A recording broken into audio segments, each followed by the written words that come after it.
Қалайсыңдар оқушылар, қалдарың қалай? Бүгін біз арендер, яғни бензол деген тақырыпты бүгін талқылап өтетін боламыз. Яғни бензолдың химиялық қасиеттері, физикалық қасиеттері, жалпы ол бензолдың гомологтарына қатысты жалпы қандай қасиеттер бар, алыну жолдары, соларды бүгін талқылап өтетін боламыз. Сабағымызды бастайық. Оқушылар, бастайық сабағымызды.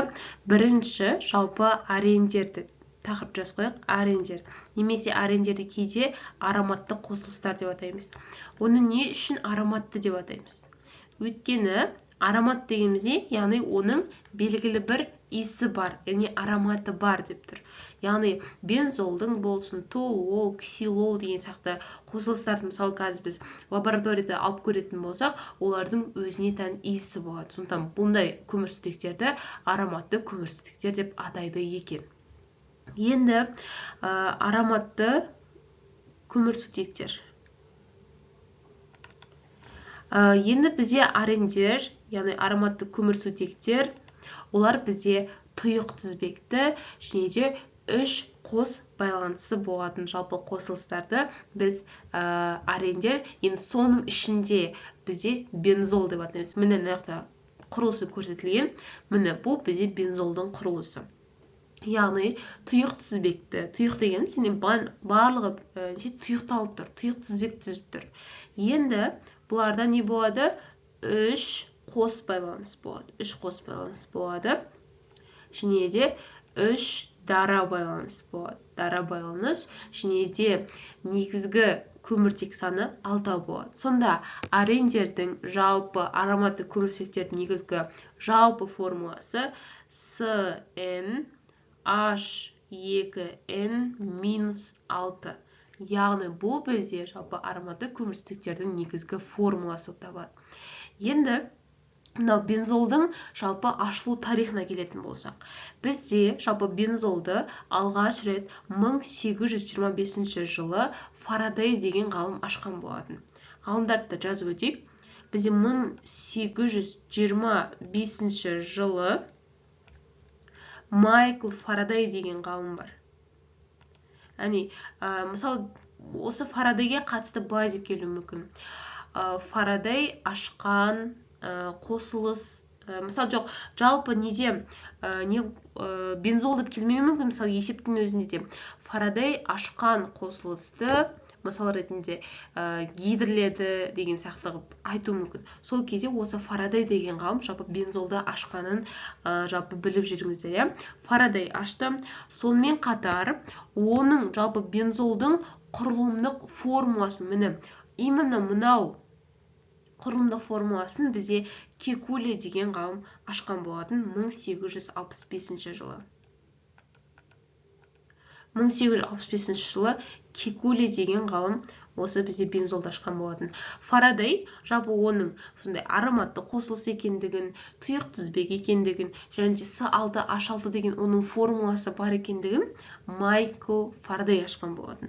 Ал Кекуле деген ғалым осындай құрылымдық формуласы, яғни 6 бұрыш жасап орналасатын құрылымдық формуласын Кекуле деген ғалым ұсынған болатын. Осыны жаттап жүріңіздер. Ал енді оқушылар, жалпы бензолдың өзіне қатысты ақпараттарды айтып өтетін болсақ, міне бензолдың құрылысы көрсетілген, 6 бұрыш жасап орналасқан. Енді бензолға бізде sp2 гибридтену түрі тән, sp2, бензолға sp2. Және де sp2 гибридтену ол көрсеткендіктен, ол 120 градусты жасап орналасады. 120 градус жасап орналасады. Яғни көміртектері және сутектері жалпы осындай элементтер бір-бірімен 120 градус жасап sp2 гибридтену түзеді деп айтамыз. Енді бензолда жалпы қос байланыстан үшеу бар. Бір байланыстан үшеу бар. Енді бензолда жалпы байланыс ұзындығы 0,120 нанометрге тең болады екен. Мысалы қарайық.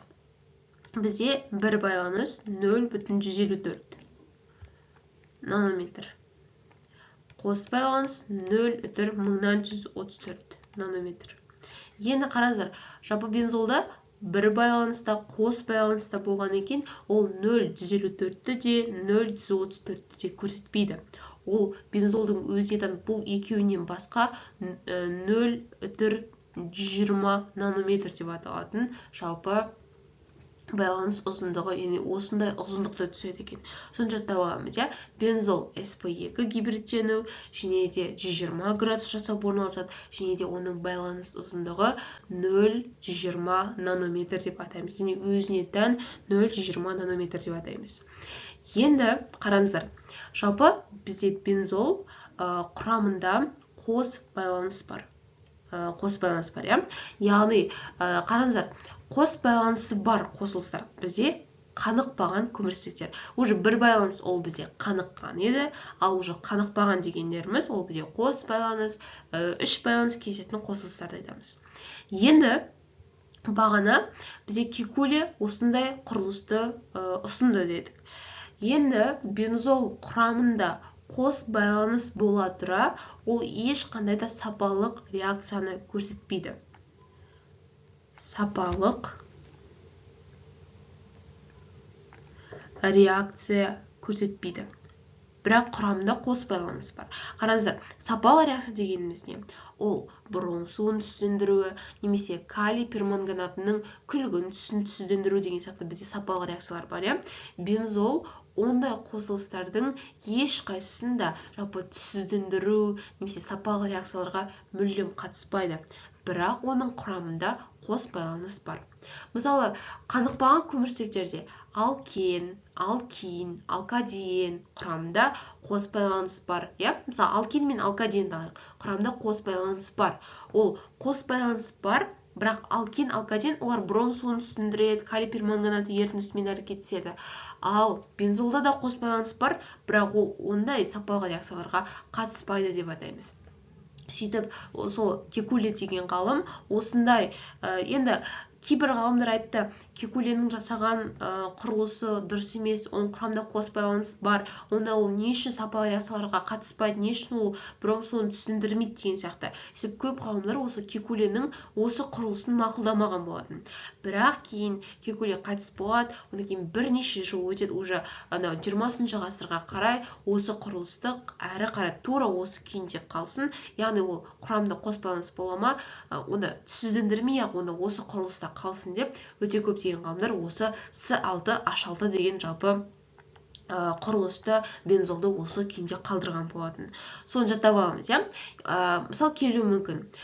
Құрамында қос байланысы бар, бірақ сапалық реакцияларға, соның ішінде бром суын түзендіру, калий перманганаты ерітіндісін түзендіру секілді реакцияларға қатыспайтын, сапалық реакцияларды түзендірмейтін қосылыс дейтін болса, онда сіздер бензол деп айтасыздар, иә? Соны бұл да бір сұрақ ретінде келіп қалуы мүмкін, сондықтан осы бензолға қатысты осындай жалпы мәліметтерді біліп жүретін боламыз. Енді оқушылар, мынандай суретке қарайтын болсақ, мына жерде бензолдың өте көптеген нелердің графикасын, суреттерін беріп қойдым. Бұл кітаптың өзінде бар. Сіздерге осындай суретпен де беріп қою мүмкін. Мысалы ретінде мынандай, мысалы мына сурет беріп қояма, осы сурет қандай қосылыс деген сияқты. Осы суретке тән гибридтену түрі деген сияқты. Байланыс саны, сигма пи байланыстар саны деп мысалы сұрап қалуы мүмкін. Сондықтан осы суреттерге де мән беріп отырамыз. Міне мынау кәдімгі бағана Кекуле ашқан бензолдың формуласы. Кейде біз бензолды бұлай 6 бұрыш тәрізді етіп, ешқандай көміртектерін, сутектерін белгілемей, міне осылайда біз белгілей аламыз 6 бұрыш етіп. Ал оның қос байланыстары міне 1, 2, 3, міне 3 қос байланысы берілген. Яғни бұл бізде бензолдың жалпы құрылымдық формуласын осылайда белгілей аламыз, иә? Кейін міне мынау көкпен берілген мынау суретке қарайтын болсақ, бұл жерде жалпы бензолдың сигма және де пи байланыстары көрсетілген болып табылады. Міне, ортада мынау тұрған сылар газдан. Басқашалап жазайын. Міне, мынау сылары. Тұрған сылары. Ашық көрініп тұр, иә? Енді бізде жалпы көміртек ол П элемент. Яғни ол несейді гантель тәрізді не түзеді, гантель. Міне гантельдер гантель тәрізді етіп көрсетілген. Міне. И біз айттық, ол 120 градус дедік. Міне оның 120 градусы осылай көрсетілген. И оған міне H, S, ал мынақтағы көміртегіміз P. S пен P не H пен S байланысып, осындай 6 бұрыш түзеткен. Енді қараңыздар, сіздерге сұрайды, бензолдың сигма және де пи байланыс саны қанша деп. Сіздер оны жалпы білу үшін бірінші құрылымдық формуласын саламыз. Мынадан да анықтауға болады, бірақ нақты аштарын мен полный ашып жазайыншы мына жерге. С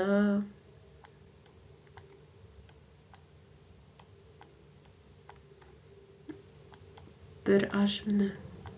Бір H. Аштарын ашып жазып жатырмын.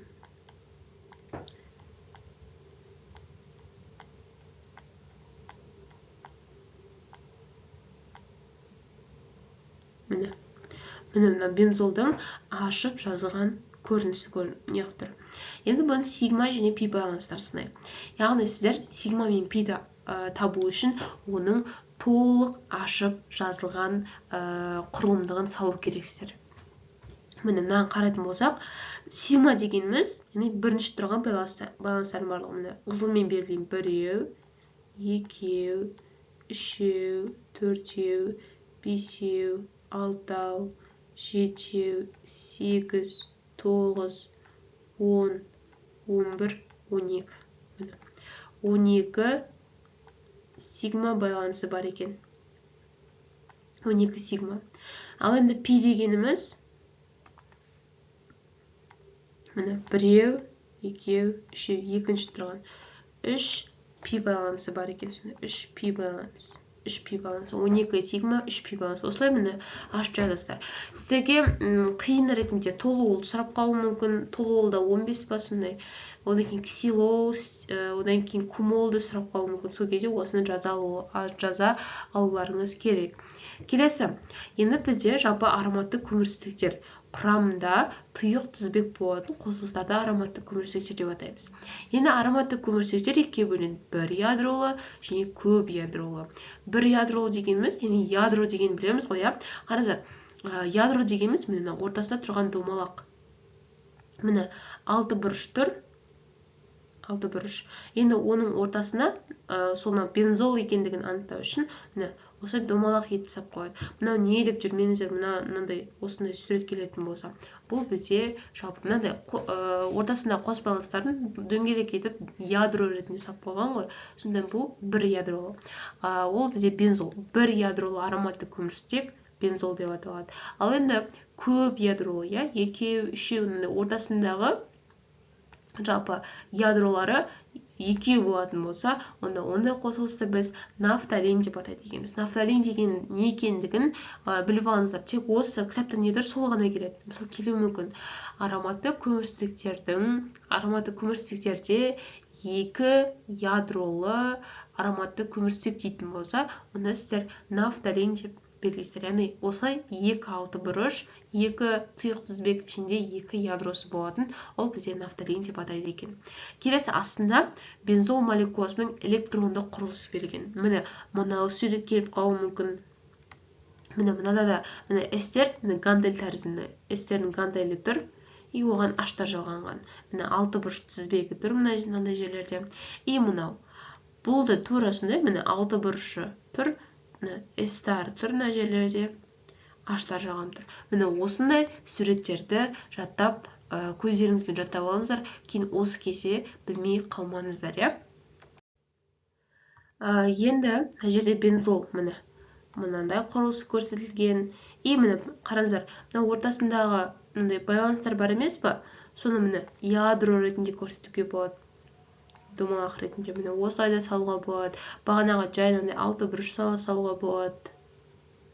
Міне осылай салуға да болады. Бензолдың құрылысын салған кезде. И мынандай да құрылысы, мынандай шариктермен көрсететін құрылыстарды өте көп кездеседі, жалпы ондай сұрақтар ретінде. Міне сіздер жалпы бұндай сурет келіп қалған кезде ең бірінші бірінші бірдей болып тұрған қосылыстарға қарайсыз. Мына ортасында қаралар бірдей. Яғни бірдей дегеніміз бір қара тұрған екен. Яғни ол бір элемент. Ол не болуы мүмкін? Яғни көміртек болуы мүмкін. Міне 6 көміртек тұр. И жанында бәрі мына көкпен беріліп тұр, иә? Яғни барлық 6 көк жалғанып тұр. Онда ол бір аш болады дейсіздер. Яғни барлық органикалық заттың құрамында ең көп кездесетін ол көміртек және сутек. Сөйтіп оны осылай жалғап, бұдан С-дан 6, H-тан 6 бар екендігіне қарайсыздар да, яғни ол бізде бензол болады. Міне мынандай құрылыс көрсетілген шариктермен осындайларды білмей қалмаңыздар. Міне А-да бензолдың молекуласының көлемдік моделі, екінші шар өзекті моделі көрсетілген екен. Енді оқушылар мынандай кестеге қараңыздар. Жалпы ароматты көмірсутектерде өзінің гомологтық қатары бар. Яғни гомологтық қатар дегеніміз не еді? Бір-бірінен CH2 тобына айырмашылық жасайтын қосылыстар гомологтар деп аталады. Гомологтар бірігіп, гомологтық қатарды түзеді деп айттық. Енді қараңыздар, бензолдың да өзінің гомологтық қатары бар. Міне, жазып шығайық сол гомологтық қатарын. Бірінші бензолдан басталады. Бензол С6H6. Одан кейін толуол. Толуол С6H5, CH3 немесе С7H8 болады. Яғни қараңыздар, көбінесе толуолды сіздер С7H8 деп жаттап алғансыздар, иә? Немесе толуол емес, тағы бір атауы бар, метил бензол деген атауы бар. Астына тағы жазып қойын. Метил, толуолды басқаша метил бензол деп атайды екенбіз.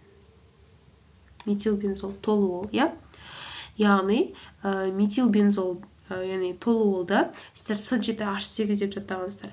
Яғни оны сіздер С6H5, CH3 деп жаттаған көбінесе сіздерге ыңғайлы болады. Яғни толуол қайдан шықты?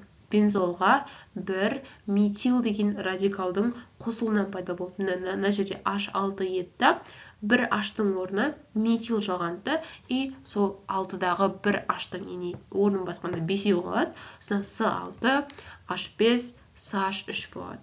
Сонда бұл толуол. Осын жаттап алыңыздар, иә? Келесі бізде этил бензол. Этил бензолдың формуласын жазайық.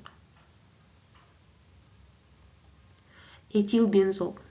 Немесе оны не деп атаймыз? Ксилол деп атаймыз, иә? Қазір ксилол немесе этил бензол деп атаймыз. Этил бензол. Ксилол немесе этил бензол формуласы С6H5, С2H5 болады. Ксилол, этил бензол. Бұл дегеніміз 6-ның орнына этил деген радикал жалғанды. С6H5, С2H5, этил бензол. Келесі немесе С8H10 деп жазып қояйық. С8H10. Келесі кумол немесе пропил бензол болады. Пропил бензол. Кумолдың формуласы С6H5, С3H7. Яғни пропил бензол немесе кумол. Яғни 6-ның орнына, бір сутектің орнына пропил деген радикал жалғанып тұр. С6H5, С3H7 деген жалпы құрылысы болып табылады. Немесе С9H12. С9H12. Көбінесе сіздер 6-ның орнына бір метил, этил, пропил жалғанған формулаларды біліп алсаңыздар күшті болады еді. Және атауларын да жаттаймыз, иә? Не сұрайтын болған. Енді әрі қайсыдан өзінің қасиеттерін мынау кестеден қарайық. Бірінші ареннің формуласы, яғни бізде толуол. Метил бензол немесе толуол көрсеткен. С6H5, CH3 немесе С7H8. Міне құрылысы тура, міне кәдімгідей бензол сақинасы тұр. Көміртектері жалғанған. бірақ мынандай бір мына жерде CH болу керек еді, мысал ретінде CH та, и сол H-тың орнына міне метил деген радикал жалғанып тұр. Осындай метил жалғанатын болса, бензолға міне мынандай жазайыншы дұрыстап. Міне мынау кәдімгідей CH та осыны мынандай бір H-тың орнына келеді де CH3 деген метил жағына салады. Сонда не болады? Ол толуол болады. Міне бір метил жағанды, мұнда ол толу. Формуласын жаттап аламыз. Міне мынандай құрылыста көрсеткен. Келесі ксилол C8H10. Енді ксилолдың формуласы, яғни бензол сақинасына 2 метил жалғанған 2 метил дегеніміз міне CH3 жалғанады, бұл дегеніміз C2H5 болады. Яғни этил радикал жалғанған деген сөз C2H5, CH3, яғни ол этил радикалы деп негізі атаймыз да. Немесе бұны диметил деп айтуға болады. Диметил бензол деп айтуға болады. Енді ксилолда мынандай болады. Орта, мета, пара деген болады. Орта, мета, пара. Орта дегеніміз, яғни қараңыздар, бірінші бензолды нөмірлеп алайық. 1, 2, 3. Міне біз жалпы бензолды нөмірлеген кезде мынандай тура үстінен бастап нөмірлейміз. 1, 2, 3, 4, 5, 6. Немесе нақты ортасынан емес енді қай жерде радикал жақын жерде жалғанып тұр, сол жерден бастап нөмірлейміз. Енді бізде мынау метил, мына осы жаққа жағынан төбесіне жақын болып тұрған екен, мына жаққа жақын болып тұрған екен. Содан бастап нөмірлейтін боламыз. Міне нөмірлеп алдық. Енді қараңыздар. Егер міне 2 метил деген радикал 1-ге және де 2-ге, міне 1 мен 2-ге жалғанып тұр. Және метилдан 2 болып тұр. Диметил бензол болып тұр. Қараңыздар. Мынау не үшін диметил ксилол болып кетпейді? Уже 2 метил жалғанған екен деп ойлауларыңыз мүмкін. Ол мынау 2 метил неге жалғанып тұр? Бензолға жалғанып тұр. Бензолға жалғанғаны үшін біз бензол деп атаймыз. Бірақ мынау диметил бензолдың атауы ксилол болады. Бірінші және де екінші қосылыстарға не жалғанып тұр? 1 мен 2-ге. Бізде метил 2 метил радикалы жалғанып тұр. Енді егер сонда біз қараңыздар, бірінші және екіншіге 2 метил жалғанатын болса, оны біз орта деп атаймыз. Орта, я? Орта дегеніміз 2 метил бірінші және екінші жалпы көміртекке келіп жалғанатын болса. Егер міне 1, 2, 3 міне 1-ге және де 3-ге келіп жалғанатын болса, оны біз мета деп атаймыз. Мета. 1, 3 диметил бензол. Қараңыздар, бұның барлығы ксилол. Тек ксилолдың 3 түрі болады. Орта, мета, пара деген. Соны жаттап алуларыңыз керек. Енді қараңыздар, 1 мен 3-ге жалғанса мета болады. Егер де 1, 2, 3, 4 1-ге және де 4-ге жалғанатын болса, онда біз оны пара деп атаймыз. Пара деген, яғни 1 мен 4-ге. Жаттаймыз сонда. 1 мен 2-ге метил радикал, 2 метил радикал жалғанса орта, 1 мен 3-ге мета, 1 мен 4-ге пара деп атаймыз. Немесе оны орта, мета, пара деп жазбай-ақ, сіздерге бұлай келеді. О, М, П деп келеді. О ксилол, П ксилол, М ксилол деп міне келеді. Орта ксилолдың молярлық массасы МР деп сұрау мүмкін. Сол кезде сіздер оны белгілейсіздер, немесе қалай сұрау мүмкін. Жалпы 1 мен 1,3 диметил бензолдың басқаша атауы дейтін болса, метаксилол деп мысал ретінде атайсыздар. Сол үшін мынау параксилол. Осыны жаттап аламыз. Келесі мынау бізде кумол.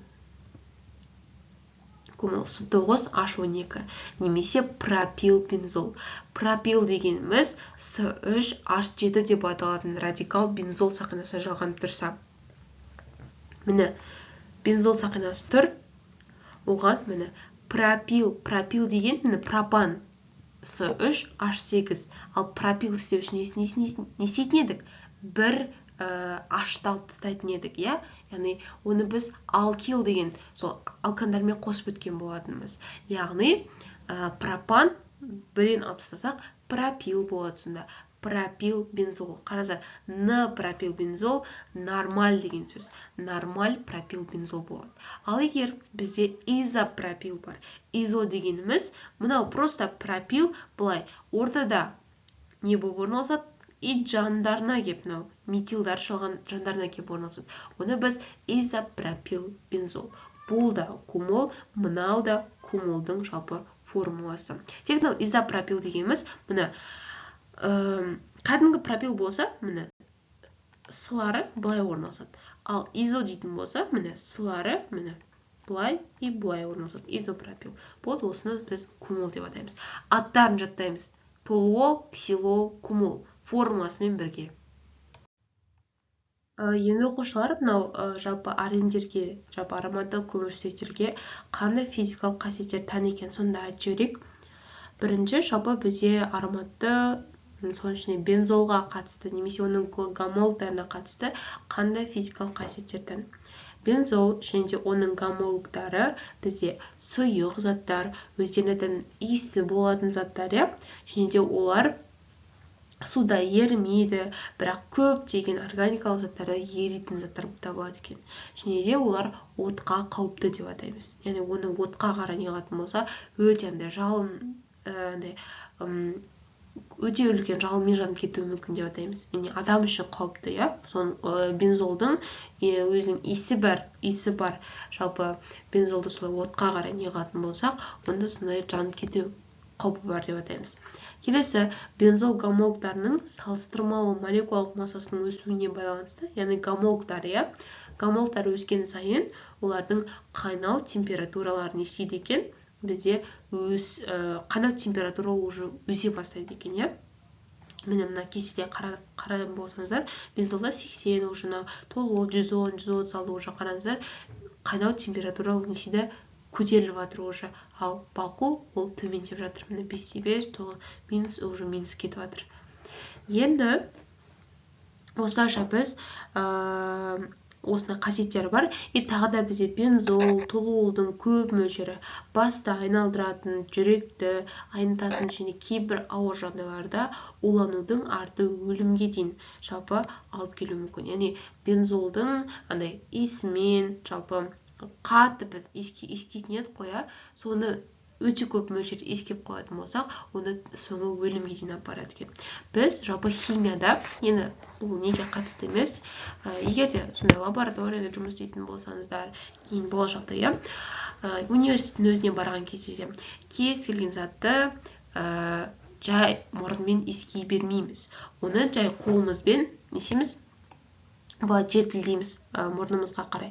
Сөйтіп бірден иіскейміз, қолымызбен иісін алып келеміз. Солай сіздер иіскейсіздер. Ал былай кәдімгі кез келген затты мұрнымызға әкеліп иіскей берудің керегі жоқ. Оны сіздердің тыныс жолдарыңызға барады да, нәтижесінде сондай ауыр жағдайларға, тыныс алу жолдарының ауруларына мысалы ретінде алып келуі мүмкін. Өйткені химиялық заттардың жалпы бір 90% мысалы ретінде қауіпті деп айтуға болады. Сондан химия пәнін таңдаған екен, кейін болашақта лабораторияда жұмыс жасайсыздар, сол кезде осы затты да ескеріп жүріңіздер. Міне нақты формулалары көрсетілген. Міне бензол, толуол, ксилол, этилбензол. Міне осындай формулалары көрсетілген. Осыны жаттап аламыз, оқушылар, сіздерге тағы бір ақпараттармен бөлісіп өте салайын. Бірінші, жалпы бензолда бағана гомологтық қатарынан басқа тағы да бір бензолдың өкілі бар, оның аты стирол деп аталады. Қазір оған қатысты реакцияны жазамыз, оған дейін біліп отырыңыздар. Стирол. Стирол дегеніміз, немесе тағы бір атауы винил бензол деп аталады. Винил бензол. Яғни бензолға винил деген радикал жалынатын болса. Винил бензол.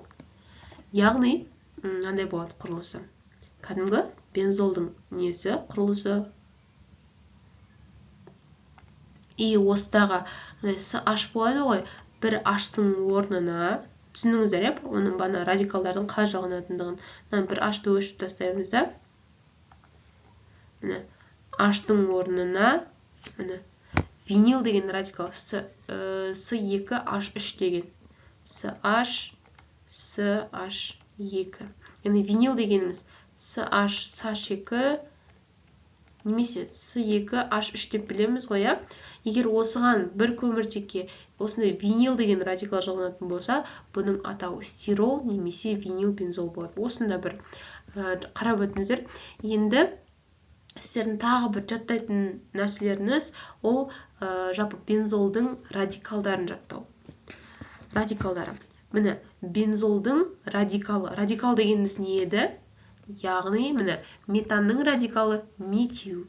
Метилді біз алкил деп атаймыз, немесе радикал деп атаймыз. Сол радикал дегеніміз кәдімгі бастапқы метанның кім гомологын жақсы біліп алды. Радикал дегеніміз сол H-тан біреуін алып тастаған кезде. SH4 метанның радикалы метил SH3 деген сияқты, иә? Енді бізде бензолдың да өзінің радикалы бар екен. Бензолдың радикалы деп жазып қойық. Бензол радикалы. Міне, бензолдың жалпы құрылысы S6H6.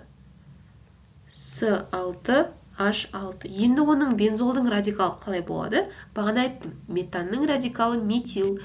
Бір H-ты алып тастаймыз.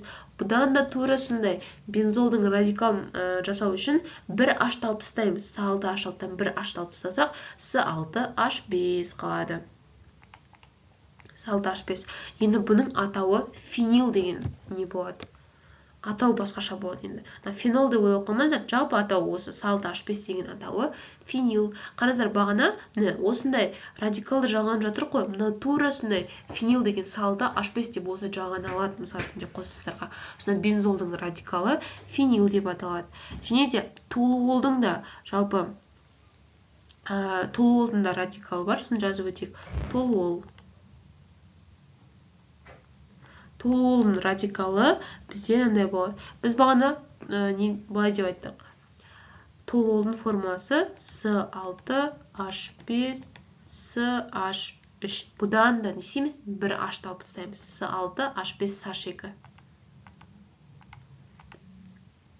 SH2 немесе S7H8 еді ғой, бірін алып тастаймыз да. S7H7. Толуолдың радикалы, енді бұның атауы бізде бензил болады. Бензил. Шатастыра алмаңыздар. Бензил, бензолдікі деп ойлап қоймаңыздар. Бензил деген толуолдікі. Яғни радикал дегеніміз бір H-ты алып тастаған қосылысты радикал. Радикал, яғни ол көмірсутектерге жалғанады. Бензолдікі бізде фенил S6H5. Толуол S6H5 SH2, S7H7, немесе оны біз бензил деп атаймыз. Осы ақпараттарды жаттап аламыз. Енді оқушылар, жалпы біз арендердің жалпы алыну жолдарын қарастырайық, және де оның химиялық қасиеттерін қарастырайық. Бірінші, жалпы арендердің алыну жолдары. Алыну жолдарын жазайық.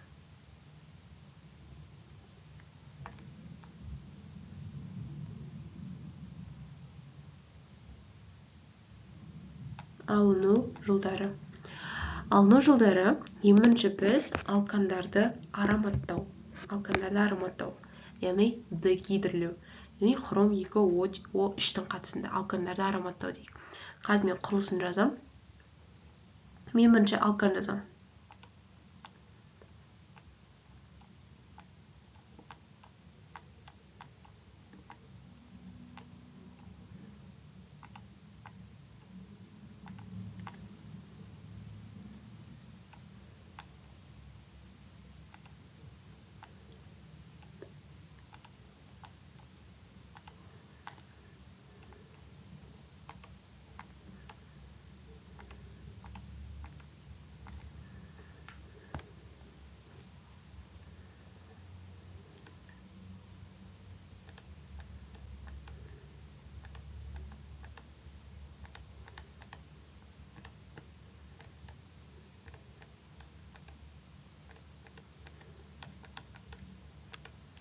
Міне, бірінші біздің алыну жолымыз алкандарды дегидрлеу реакциясы. Қараңыздар, мынау алканның атауы гексан болады. Гексан.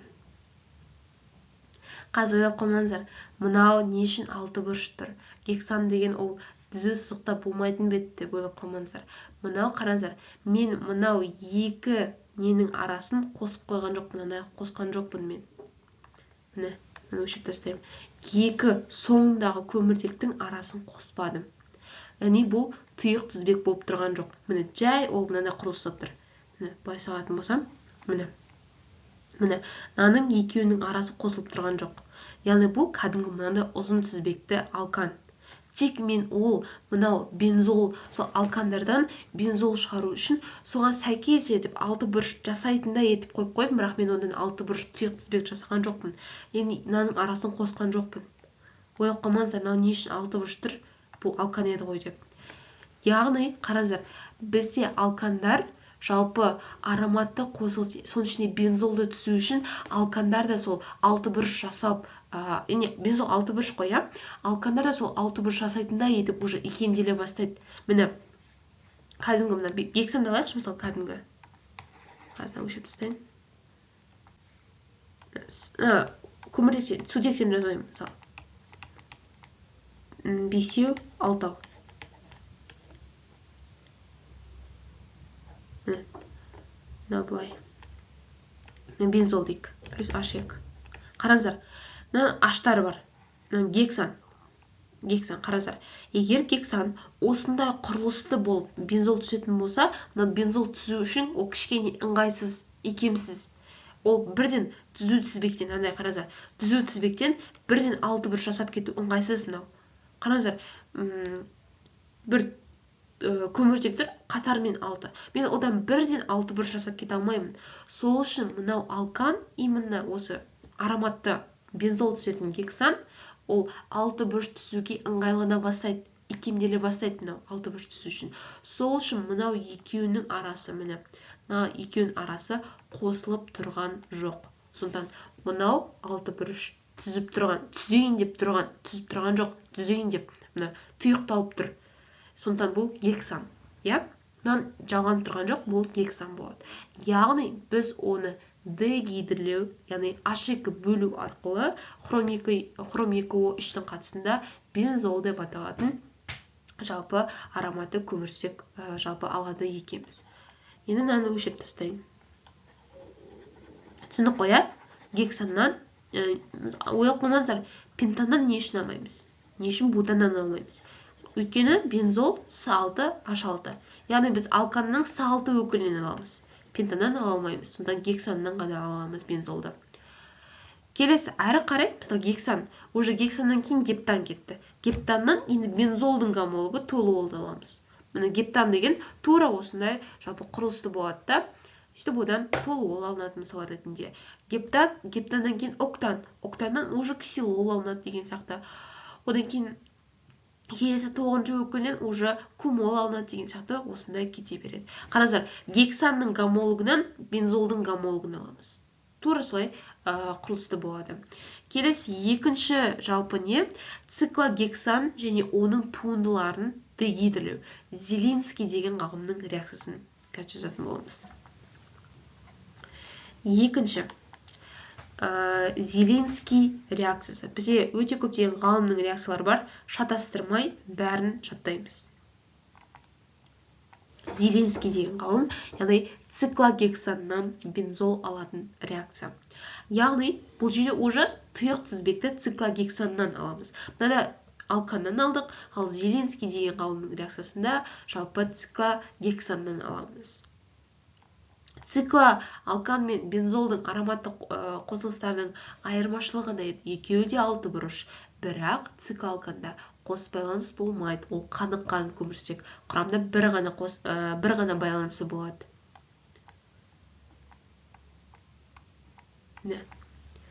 Біреу, 6 байланыс болады.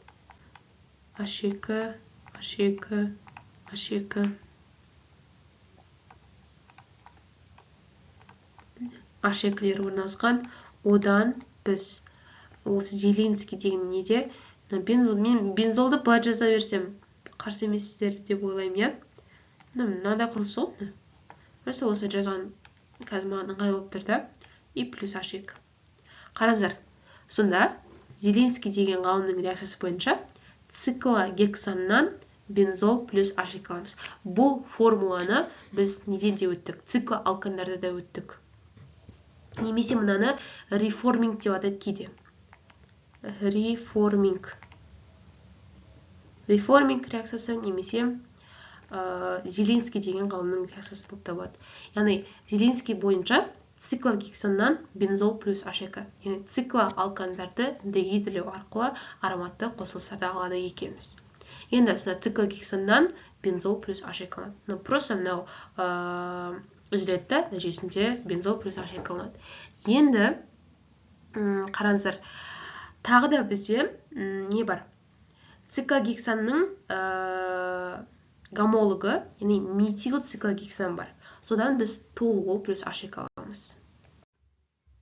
Енді оқушылар, алайық біз неден? Метил циклогексаннан, яғни циклогексанның гомологы, яғни циклогексанға бір H-тың орнына метил деген радикал жағылатын болса.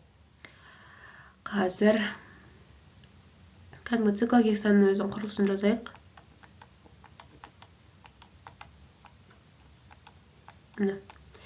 Осыған бір метил жағылды. Міне метил циклогексан, бана циклогексанның туындысы. Осы түр, аштарын қоймай қойын, сіздер өздеріңіз қойып аласыздар, я?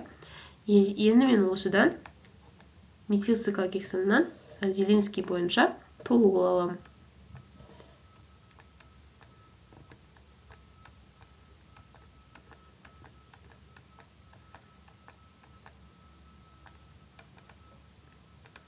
Міне, толуолым шықты менде. Толуол плюс H2. Яғни метил циклогександы дегидрлеу нәтижесінде толуол плюс H2 аламын. Бұл бізде циклоалкандар деген тақырыптарда болды. Сол кезде білдіңіздер. Жаттап аламыз, бұл бізде Зеленский деген ғалымның реакциясы болып табылады. Тағы бір бензолдың алыну жолы, ол полимерлеу немесе тримерлеу деген реакция. Тримерлеу деген кімге қатысты еді? Естеріңізге түсіріңіздер. Ацетиленге қатысты, я? Яғни С2H2 еселеймді, салды H6 алам. Яғни ацетиленді тримерлеу нәтижесінде мен бензол алады екен. Яғни ол ненің қатысында? Бесінділген көмірдің қатысында тримерлену деген реакция жүреді екен. Енді оқушылар, тағы бір алыну жолы бар. Бензолды галоген алканмен алкилдеу. Фридел Крафтс деген ғалымның реакциясы. Қараңыздар, ғалымдардың уже аттары көбейіп жатыр, я? Жаттаймыз. Фридел Крафтс деген өте бір келетін реакция болды. Фридел Крафтс. Немесе бұның басқаша атауы алкилдеу реакциясы. Алкилдеу деп аталады. Фридел Крафтс деген қандай реакция? Яғни біз бұл ароматтық қосылыстарды алу, бірақ гомологтарын алу деген сөз ғой, қазір түсіндірем. Бірінші бензолды жазайық. H2. Енді бұда көбінесе көп алды бір жазатын боламыз. Дәптердің бетін толтырып жазамыз енді. H2. Мына біздің бензолымыз. Енді біз бензолға не қосамыз? Хлор метан қосамыз. Хлор метан. Атауы хлор метан. Не үшін? H4 метан еді. Оған бір хлор жалғанды, нәтижесінде хлор метан. Бір H-тың орнына жалғанды. Сіздер мыналардың қалай шығатындарын түсіндіресіз ба? Бір түсіндіре салайыншы. H4, оған міне хлор 2 қосамыз. Білесіздер ғой бұны? Міне мындай былай жазайыншы. H. Мынандай бір сутектің орнына хлор келіп мынаған жайғасып алады. Сол кезде H жоғалады да мына жерге. хлор болады сонда. И мынада уже запас бір H болады. Өйткені H-тың орнына бағана хлор отырып қойды да, и бір H өзін орын тауып алу керек. Мына қараңыздар, 2 хлор болады. 2 хлор. Бір хлор міне отырып кеп жайғасып қойды. H-тың орнына. Енді H бір запаста тұр, и мына хлор мына отыр. И плюс H хлор бөлінеді сонда. Солай деп жаттаңыздар, иә? Бір H-тың орнына хлор барады да, и бағана хлор отырған H екінші хлормен әрекеттесіп H хлор бөлінеді. Судан шыққан міне хлор метан. Жаттаңыздар, метанның галогендерінің 4 сатысының бірінші өкілі осы хлор метан болып табылады. Енді бензолға хлор метан қосамыз. Нәтижесінде бізде метил бензол толуол алынады. Қараңыздар, бензолдан тағы бір ароматты қосылыс алып тұрмын. Міне, ненің құрылысын жазайын. CH2, CH2, CH2. Именно да С болады да, оған бір CH3 жалғанады. Нелерін қоймап бұнға қоспағаныздар.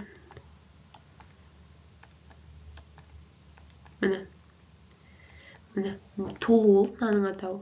Міне, бағана жаттадық қоя, бір метил жалғанды бензолға H-тың орнына толуол и плюс H хлор шықты.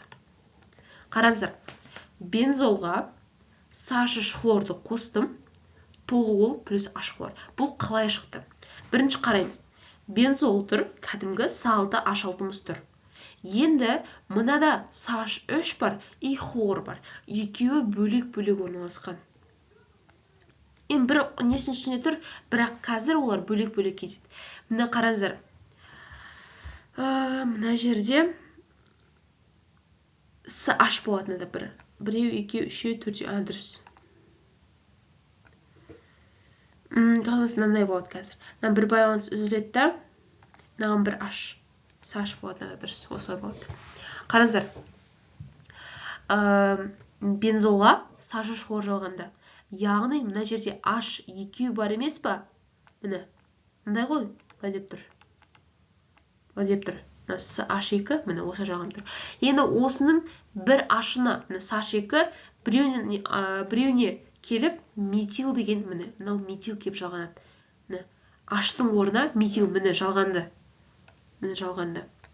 H2 еді, екеу еді, біреуіне жалғанды, бір сутек қалды. Біреуінің орнын метил басты. Міне CH хлордағы CH келіп, мынау CH2-дегі біреуін басты. Басқан кезде не бөлінді? Толуол бөлінді. Бензолдан толуол алу реакциясы Фридл-Крафтс қатысында алкилдеу. Яғни мынау CH3 бізде алкил болып тұр. Осы CH3-ті H-тың орнына барып жалғаймыз. CH2 еді, біреуін жалғаймын. H-тан ұшып кетеді біреуі. И CH хлор, CH3 болады сонда. И мына қараңыздар, H-тың орнын басты. И запаста бір H тұр. И ол баратта мынамен әрекеттеседі, мына хлормен. И плюс H хлор бөлінеді. Андай несін жазайықшы? С6H6 плюс CH3 хлор, С6H5 CH3 плюс H хлор. Міне. Былай түсіндірейін, анау бойынша. Енді сіздерге осы именно бензолда сіздерге құрылымдық емес, мынандай жазған кішкене тиімдірек болады. Өйткені әр жерге 6-1 жаза бермей, С6H6 деп жаза салсаңыздар да болады. Бірақ оны қайдан шығып тұрғанын білулеріңіз керек. С6H6 CH3 хлор. Міне 6 еді баста. Мынау CH3 6-дың бір сутегін барып басады. Уже қараңыздар, басты 6 еді, бір CH3 келген кезде міне басты 6 аштым, енді мынау уже несет 5 болып қалады. С6H6 6-ның 6 сутектің біреуіне CH3 келеді да 5 қалады. И запаста бір H қалады да, и ол мынамен әрекеттесіп H хлор бөледі. Міне С6H6 біреуін басты С6H5 и CH3 жалғанда толуол. Бензолдан толуол алатын реакция Фридл-Крафтс реакциясы деп аталады. Немесе алкилдеу деп аталады. Міне, тағы да бір осы Фридл-Крафтсқа ұқсайтын тағы бір реакцияны жазып көрсетейін.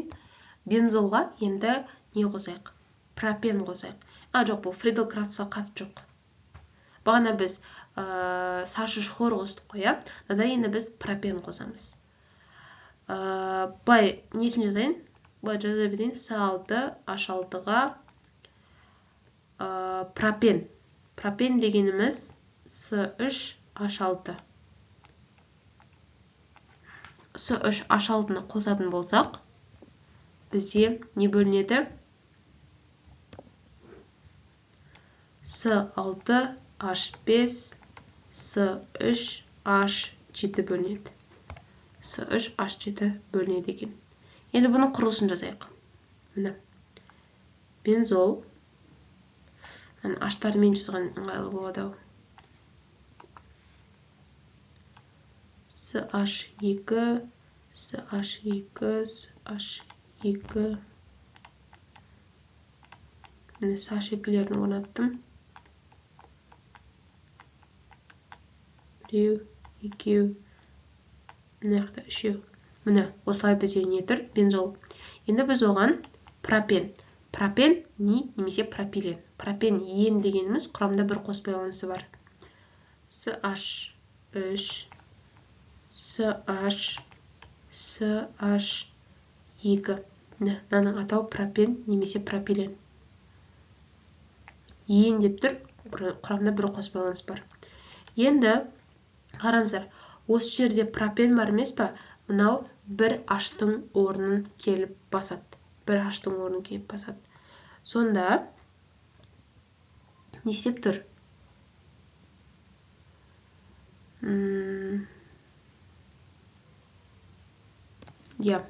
Пропен келіп мынау басқан кезде міне бір H-тың орнын, яғни бізде кумол бөлінеді. Изопропил бензол бөлінеді. Қазір айтамын. Құрылысын салайық.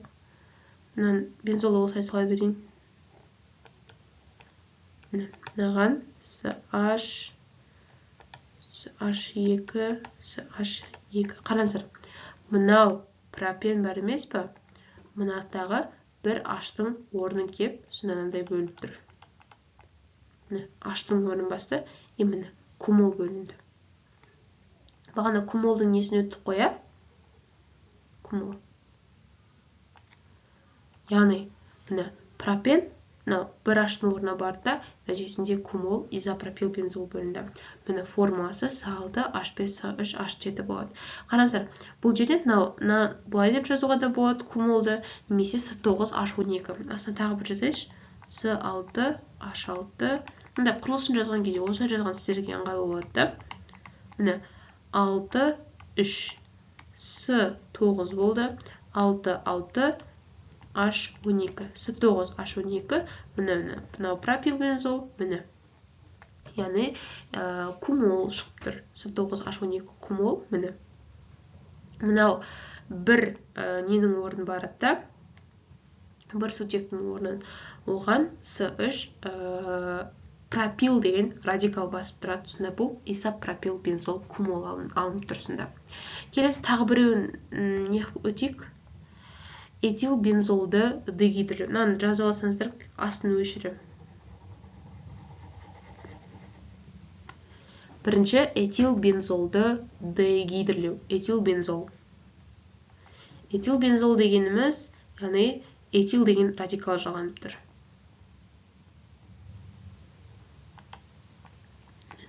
С2H5 этил болып тұр. Енді бұны дегидрлеу. Дегидрлейміз, нәтижесінде сирол бөлінеді. Винил бензол. Бағана сиролды айтып кеттім. Винил тұрған қосылыс, иә? CH2 и плюс H2. Сына қараңыздар, этил бензолдан дегидрлеу нәтижесінде винил бензол толуол алынады екен. Енді мынаның несі мынандай болып тұр?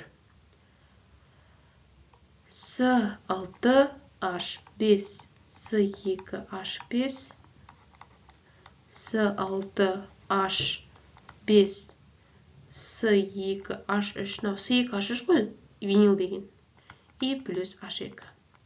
Немесе S-сырларын жинап, H-тарын жинап та жазуға болады. С8H10, С8H8, плюс H2. Міне, этил бензолдан винил бензол плюс H2 аламыз сонда. Енді оқушылар, мынандай тағы да бір реакция бар. Алыну жолдарына қатысты Wurtz-Fitting деген реакция бар. Wurtz-Fitting. Қараңыздар, Wurtz дегеннен не түсініп тұрсыздар? Алкандарда Wurtz деген реакция бар еді. Яғни Wurtz дегеніміз галоген алкандарға натрий, магний, цинк қосатын реакция Wurtz деп аталады. Енді мынада тура сондай. Бірақ бұл жерге галоген алкан қосамыз, и онымен қатар біз галоген бензол қосамыз. Мысалы жазайық. И натрий қосамыз қазір. Мысалы С3 хлор. Галоген алканымыз болып тұр. Осыған С6H5 хлор жазайық. Яғни хлор бензол болып тұр. Енді бұған натрий қосамыз.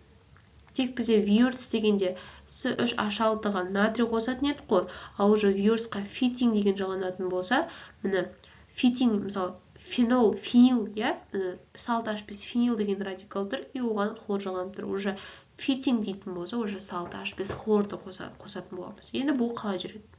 Бұл жерде қазір тұштап жазайын. Міне, бұл жерде мына жердегі С6H5 пен міне С6H5 пен мынау С3 әрекеттеседі. С6H5 С3. Не шықты сонда? Толуол шықты. И плюс мынау хлор, натриймен әрекеттеседі, натрий хлор бөле салады. Натрий хлор 2 деген мысалы қараңыздар. Мынау турасында хлор, 2 хлор плюс натрий. Мынау хлор 2 болып тұр ғой, натрий қосамыз, тең натрий хлор бөлінеді. Хлордан 2 болған хлор, натрий хлор 2 деген болмайды ғой. Хлор, міне хлор 2 плюс натрий хлор. Натрий хлор бөлінеді. Натрий хлор 2 деген болмайды, натрий хлор. Осы бізде Wurtz-Fitting деген жалпы реакция екен. Енді химиялық қасиеттеріне көшейік. Химиялық қасиет. Бірінші, қосылу, гидрлену реакция. Бағанағы бізде Зеленскийге қарама-қарсы. Бұл жаза береді С6H6 плюс H2. Нәтижесінде С6H8 деп шығарып қойыңыздар, ана алтыға 2-ні қосып. Бұл жерде С6H12 шығады сонда. С6H12 циклогексан шығады. Қалған өздеріңіз теңестіресіздер. Керісінше, толуолға С6H5 С3-ге егер H2 қоссам, маған тура сол 3-ге 2-ні қосып қоймаңыздар. С6H11 С3 метил циклогексан. Мында циклогексан, анада метил циклогексан. Бағанаға Зеленский керісінше болады. Келесі қосылу, галогендеу. Енді бізде жалпы бензолда хлорды қосатын 2 жағдай бар. Қас түсіндірім. 2. Бензолға хлорды 2 жағдай. Біреуі бізде жарық қатысында, екіншісі алюминий хлорыш деп аталатын, немесе феррум хлорыш деп болады. Яғни феррум хлорыш және де алюминий хлорыш деп аталатын катализатор қатысында қосатын. Біреуі жарық қатысында болады, екіншісі катализатор қатысында болады. Бірінші жарық қатысында, яғни ультракүлгін сәуле қатысында жүретін реакцияны жасайын. С6H6, егер біз хлор 2 стрелканың үстіне H деп қоятында, В деген, ол H дегеніміз, яғни күн сәулесі, ультракүлгін сәуле.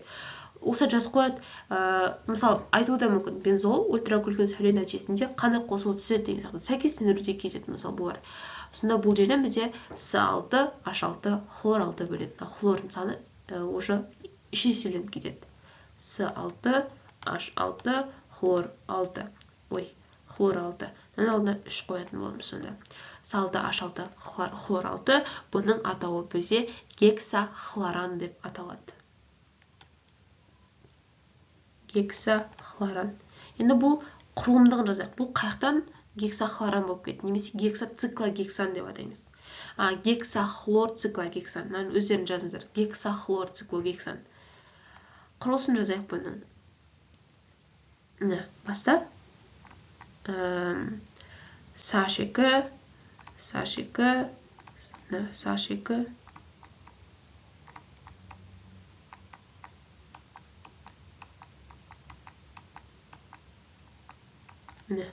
Осыған хлор 2-ні қосамыз. И нәтижесінде мынау хлор 3 еселеніп кетеді да, мынаның сутектің барлығына хлор жалғанып кетеді. Былай жазайын.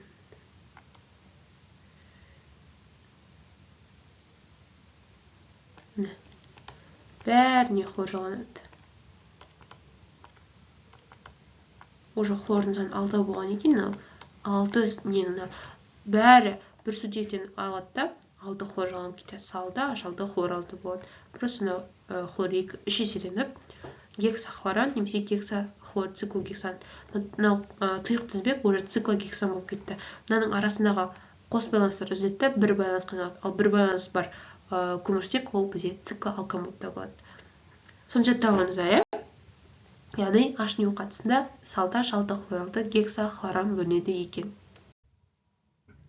Енді оқушылар, бағана бізде жалпы H-ню қатысында қосқан реакция ол қосылу болады. Мынағанда бір жазылайын. С6 H6 хлор 2 3 еселеніп, С6 H6 хлор 6. Бұл қосылу реакциясы. H-ню қатысында, яғни күн сәулесі қатысында қосылу реакциясы жүреді екен. Хлор 6 просто хлор 6 болып қоса салды. Енді бізде катализатор қатысында феррум хлор 3, алюминий хлор 3. Осыны міндетті түрде жаттаймыз. Айтады, феррум хлор 3, алюминий хлор 3 қатысында бензолға хлор қосқанда қандай қосылыс бөлінеді деген сияқты. Енді жазамыз. Келесі екінші, бұда бізде орын басу деген реакция жүреді. Орын басу. Феррум хлор 3, алюминий хлор 3-тің қатысында. Бензол, мысалы бензолға хлор 2 қосамыз. Бұлай жазайын, құрылысын жинақталған құрылымын жазайын. С6 H6-ға хлор 2 қосамыз. И мынау хлор, бағанаға айтқан сияқты орын басу болатын болса, бір H-тың орнын басады 6 еді, бір H-тың орын басатын болса, 6-дан біреу басады 5 қалады. И бір хлор. Міне, бір H орын хлор басты, біреуін басты, и H не болады? Запаста болады да, и мынада уже тағы бір хлор бар, міне бір хлор бар, и осымен әрекеттесіп, плюс H хлор бөлінеді. Түсіндіңіздер ғой, жалпы мен түсіндіргенім бойынша барынша осылай түсіндіріп. Егер түсінбесеңіздер, тағы да мен жекемен жазыңыздар, H6 еді, хлор басады, 5-еу, бір H-ның орнын басты, хлор болды, и бағана хлор орнын басқан H, тағы бір хлормен әрекеттесіп, H хлор бөлінеді. Енді мынаның атауы хлор жалғанып тұрған екен. Хлор неге жалғанып тұр? Бензолға жалғанып тұр. Хлор бензол болады. Хлор бензол болады, Енді толуолға мысал ретінде жалғап көрейік. Толуол С7 H8. Хлор жалғай қойған. Туырысылай H8-дің орнына хлор болып жалғанады. С7 хлор плюс H хлор бөлінеді. Мынаның атауғандай болатысында хлор толуол. Хлор неге жалғанып тұр? Толуолға жалғанып тұр. Хлор толуол болады. Сонда орын басу, мынаның барлығының үстінде феррум хлор 3 деген нелер болады, катализатор болады. Феррум хлор 3. Яғни күн H-ню қатысында гексахлоран С6 H6 хлор 6. Ал орын басу болатын болса, H-тың орнын бір хлор басып, плюс H хлор бөлінеді. Яғни хлор бензол, С6 H5 хлор, және толуол, хлор толуол, С6 H5 CH2 хлор деп те айтуға болады, немесе С7H7 хлор деп те айтуға болады екен. Осында екі қасиеті бар екендігін жаттаймыз, иә. Келесі орын басу нитрлеу деген реакция. Енді бұл Коноваловқа келеді, иә, бірақ көбінесе Коноваловпен біз алкандарға қатысты қолданамыз да. Мынаны Коновалов деп айтуға болады. Нитрлеу, орын басу. Яғни біз не істейміз? Бензолға не қосамыз? Нитрлеу дейтін болса HNO3 қосамыз. С6H6 плюс HNO3. NO3-тің құрамында NO2 деген оксид болады да. С6H5NO2 плюс H2O. Мынаның атауы нитробензол болады. Нитробензол. Иә? HNO3 қосылатын болса, NO2 барады да, бір H-ның орнын басады. Толуылға жалғайық. Енді толуылда бір HNO3 қосатын кезде нақты бір атауы бар. С7 деп жазады. 6H5 С3 деп айтуға да болады. Құрылысын жазайын, қазір жинақталған жазамын, содан кейін толығын жазатын боламын. Толуылға қатысты. С7 H8-ге HNO3-ті қосам, С7 H7 NO2 плюс H2O. Нитро толуыл.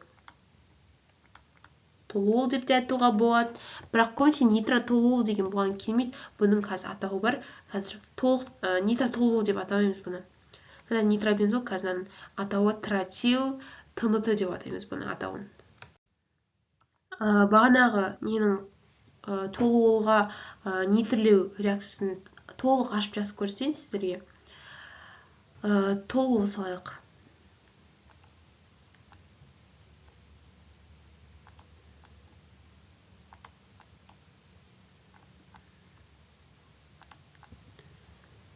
Қазір мына мен үстіндегі ашын жанына кетіп қалады.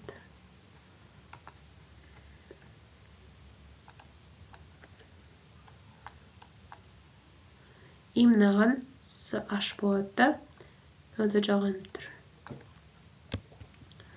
Енді мен қаттандай құрылыстарын анық жазамаймын өзім, суретке жоқпын. Мына үшеу, и осыған не жалғаймыз? HNO3 жалғаймыз. Мынада бір CH3 бар, толуыл болу үшін. HNO3. Енді қараңыздар, бұл жерде мынау HNO3 бар емес па? Бізде уже неғып кетеді? 3 еселеніп кетеді. Мен бағана астына жазғанша, неде мен тек қана неге жалғай салдым? Кішкене неғып кеттім мен. Олай емес, былай болады. Бағана HNO3-те жалпы тура бензол сияқты қосып кетпейді. Енді HNO3 алдына 3 деген коэффициент алғанады да, нәтижесінде тротил бөлінеді. Қазір құрылысын жазайық. Бай болады енді.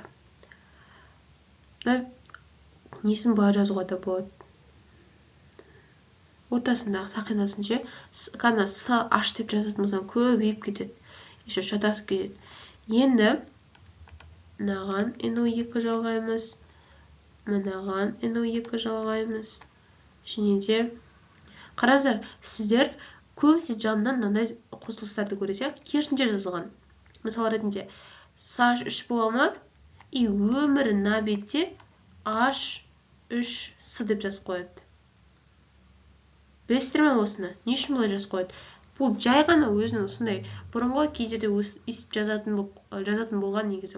Өмірі мынау сол жақ бар емес па? Соны керісінше жазатын. Нақты NO2-ні астында негізі осылай жазатын негізі көбісі. Бірақ оның ешқандай бір не жоқ, бәрібір NO2 болып тұрады. Міне O2N деп жазып қояды. Оған мән бермей қойыңыздар. Ол бәрібір NO2. Тек қана бұрынғы сондай әдебиеттерде ғалымдар болса өмірінің сол жақтағыларды керісінше жазып қояды да. Мен өзім ондай жазбаймын. Оны шатасып кетеді. Просто NO2 деп жазып салыңыздар. Оны айтқан кезде де H3S деп айтасыздар ғой сіздер ше. Соны CH3 деп айта беріңіздер. Жазған кезде де ол ешқандай да не емес. Мынанда NO2 деп. Мен өзім осылай бәрін NO2 деп сол жаққа олай жазбаймын. NO2 деп жалғаймыз да. Енді мынаған бір өзінің Саш3 деп аталатын радикал тұр. Иә? Енді қараңыздар. Енді бұны біз қалай нөмірлейміз? Бізде ең керекті радикал Саш3 болып тұр. Осыдан бастап 1, 2, 3, 4, 5, 6. Бірінші радикал. Бізде қараңыздар, NO2 жақын ба? Жалпы NO2 маңызды радикал ма? Метил маңызды ма? Органика үшін метил маңызды, иә? Сонда метил қай жақтан басталып тұр? Содан бастап нөмірлейміз. Нөмірледім. Қараңыздар, бізде именно толуылға келген кезде H3 3 еселеніп кетеді. Яғни NO2-ден 3 жалғанатын болады. Қараңыздар, кейінгі қосылыстар фенолда бізде именно осындай нелер кезеді. Бізде егер осындай қосылыстар мысалы H3 мысалы жалғанған кезде біздің NO2-міз 2, 4, 6 деп аталатын сандарға келіп жалғанатын болады. Ол 1, 2, 3 емес 2, 4, 6-ға жалғанған оларға ыңғайлы болып табылады. Міне бұрыштарына келіп жалған тұр, иә? Мынау NO2 2-ге, 4-ге, 6-ға жалған тұр. Бұның атауы 2, 4, 6, 3 нитро, NO2-ден 3, 3 нитро толуыл болады атауы. Немесе тротил, немесе ТНТ деп атайсыздар. Осы ең маңызды реакция толуылға қатысты. Осыны міндетті түрде жаттаймыз. Білеміз осыны, иә? Осы бөлінді. И плюс H2 бөлінді. И бұл жерде просто H3-іміз 3 еселеніп кетті да, NO2-ні бәріне 3 болып жалғана салды. Сонда бұл 2, 4, 6 тринитро толуыл. Енді бұны жинақталған жазатын болсақ, бағана мен жазғаным ол қате болып кетті. Мен ана бензолға қарап, толуылды не қойған ғой? Толуылда осылай болады. С7H8 плюс HNO3 3 еселенген тең. С7, қараңыздар, баста 8 еді, NO2-ден уже 3 жалғанады. 8-ден 3-ті аламыз, 5. Уже H-тың 3-іне NO2 жалғанып тұр, NO2 3 болады. NO2 3 плюс H2. Міне, осыда болады. Тротил ТНТ деп аталады. Енді оқушылар, мынандай тағы бір реакция бар, соны жазып өтейік. Бензолға хлор винил қосу. Бензол андай кішкене қиын тақырып, реакциялары көп. Сондықтан бәрібір жаттауға тиесіліміз. Салды H6 бензол. Салды H6-ға хлор винил қосу. Хлор винил дегеніміз, яғни винил деген радикалға хлор жалғанған. CH2, CH хлор. CH2, хлор, мына хлор, винил еді, просто оған хлор жалғанды. И плюс, феррум хлор деп аталатын. Катализатор қатысына жүреді. И қараңыздар, бұл жерде, мынау винил, мынау H6-ның біреуіне бар жалғанады. С6, H5, CH2, CH не бөлінді? Винил, бензол, стирол бөлінді. И мынада запас бір H, и мынау хлор плюс H хлор. Міне, осы реакция. Келесі стиролды полимерлеу. Міне, стирол дегеніміз мынау. Яғни, несі бар? Винил деген радикал бар. CH, CH2. И бұны полимерлеген кезде, не істейміз? Полимер деген уже барлық баланстар үзіледі да, и жанына 2 не жалғанады.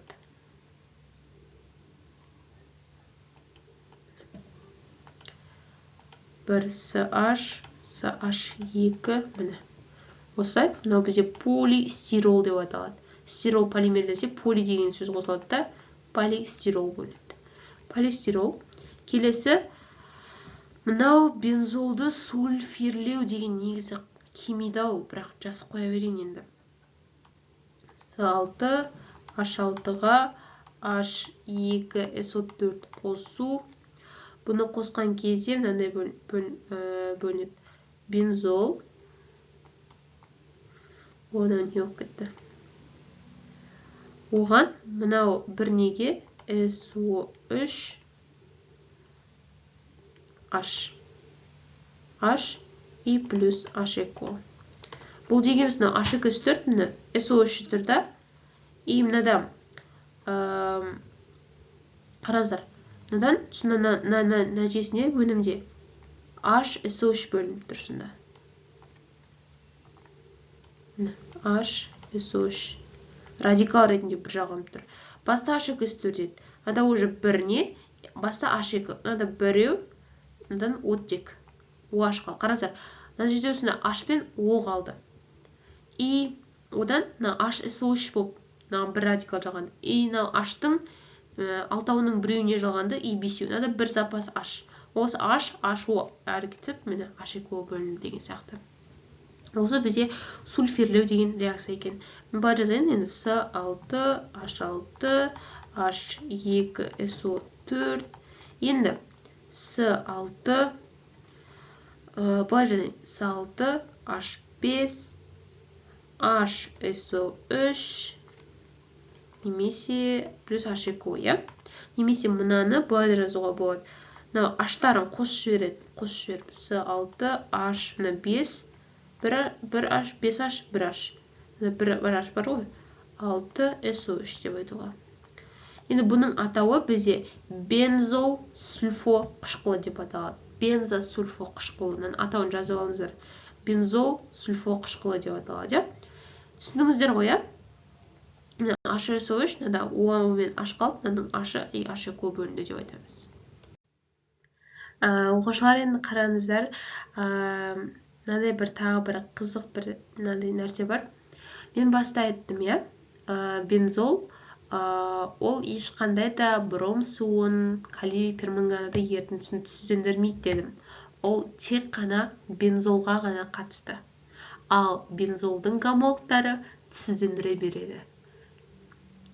Түсіндіңіздер ғой, е? Мысалы, бензолдың гомологы толуол, ол калий перманганаты ерітіндісін түзендіреді. Соны біліп алыңыздар. Тек қана бензол ғана ондай реакцияларға мүлдем қатыспайды, бром суын түзендірмейді. Ол хлормен әрекеттесті тек қана орын басу және де не қылды? Қосылу. Ал бізде хлор ол просто қатысты, ал бензол ешқандай броммен әрекеттеспейді. Бром салташалды плюс бром 2 деген реакция жоқ. Соны біліп алыңыздар, бромның суын түзендірмейді. Енді қараңыздар, толуол калий марганец O4 деп аталатын жалпы тұздың қатысында бізде бензой қышқылы алынады. Бензой қышқылы. Мына неге қарасаңыздар, бұл кішкене күрделі сіздер үшін андай не да? Реакция болуы мүмкін. Оны просто былай жасасаңыздар да болады. Кәдімгі бензол сақинасын сақайын.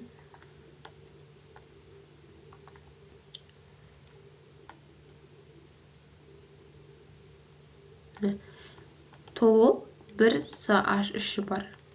Одан мен не аламын? Бензой қышқылын аламын. Бензой, қараңыздар. Бензой, кәдімгі бензол сақинасы бар. Ал қышқыл деп тұр. Қышқыл десе не дейтін едік біз? Карбоксил деген топ болады. Сол карбоксил тобын қосамыз. Міне. SOOH. Міне. Ашып жазылған көрінісі. Бензой қышқылы алынады. Яғни толуол былай келу мүмкін сұрақ. Бром суын және де калий перманганаты ерітіндісін түзендіретін ароматты көмірсутектер дейтін болса, толуол, ксилол, кумол, ал түзендірмейтін дейтін болса, бензолды ғана белгілейсіздер. Енді бензой қышқылы дегеніміз не? Бұл дегеніміз жалпы бензой қышқылы ол өте бір күшті консервант деп айтуға болады. Яғни жалпы бұл бензой қышқылы негізі андай несі бар. Мынандай ғой, жалпы формуласы мынандай. Бензой қышқылы S6, H5, SOOH. Бензой қышқылының формуласы. Сына S7, H8-ден S6, H5, мынаның жинақталған формуласы. Енді бензой мысалы кәдімгі бұл біз ішетін сусындарда, напитоктарда, және де сондай бір нелерде мүкжидек, және де ит бүлдіргенде болатын табиғи консервант екен. Мысалы біз кәдімгі біздің ішетін сусындарымыз бар, иә? Соның артында Е210 деген, мысалы Е деп басталатын бізде консерванттар болады. Яғни ол осындай қосылыстар.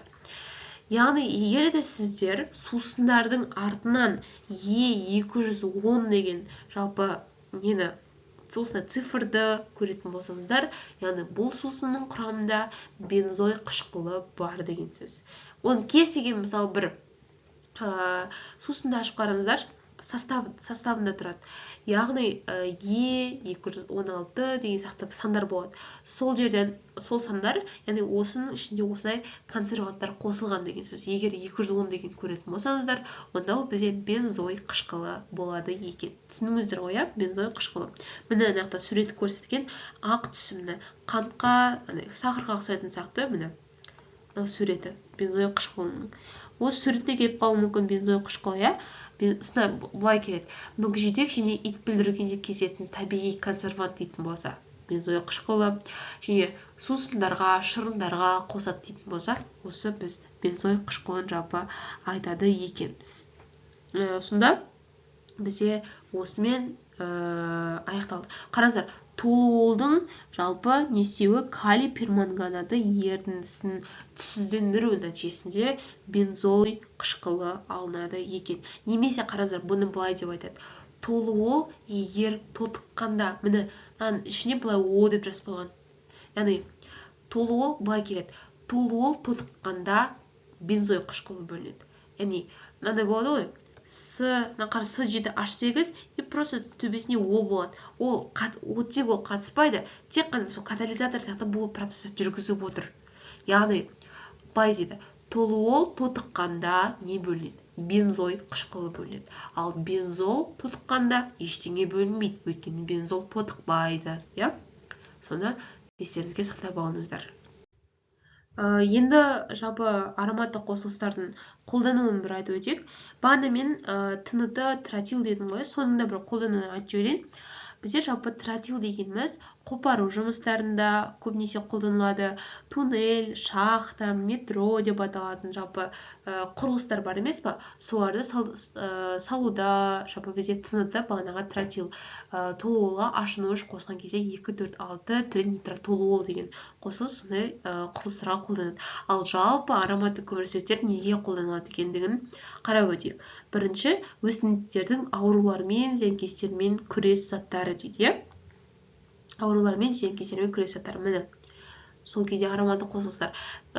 Биологияны ескерсек, өсімдіктердің аурулармен, зиянкестермен күресетін қандай заттар еді?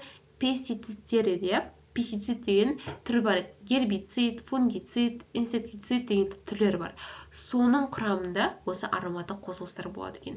Яғни жәндіктерді, арам шөптерді, саңырауқұлақтарды жалпы жоятын уақытта осы сол пестицидтің құрамында осы ароматты қосылыстар болады екен. Міне бірінші суретте көрсеткен.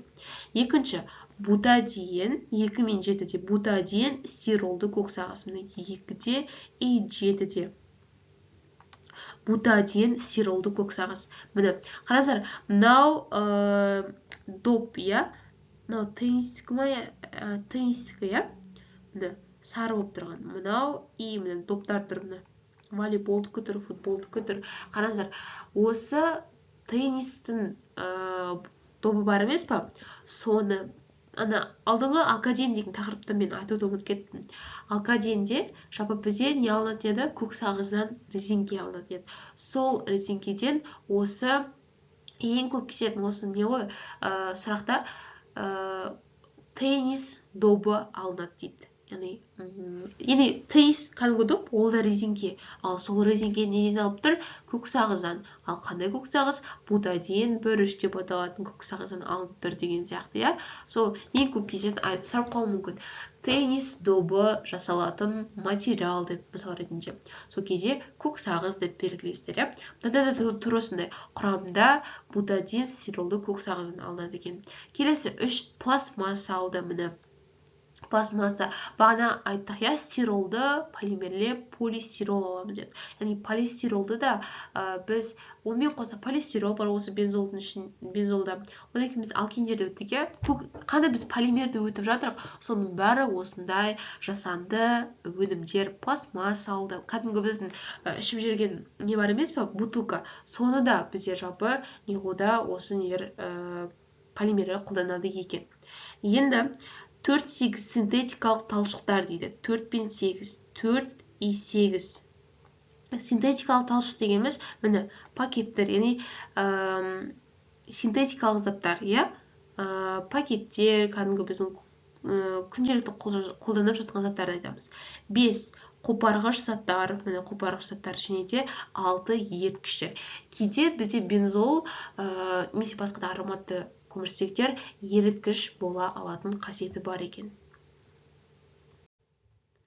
Ал енді оқушылар, бүгінгі сабағымыз аяқталды. Бүгінгі ароматты көмірсутектер сіздерге түсінікті болды деген ойдамын. Енді барынша түсіндіруге тырыстым. Әрине күрделі тақырып, кішкене түсіну қиынырақ болады, бірақ сіздердің қолдарыңыздан келеді деген ойдамын. Сондықтан барлықтарыңызға сау болыңыздар деймін. Келесі сабақта көріскенше.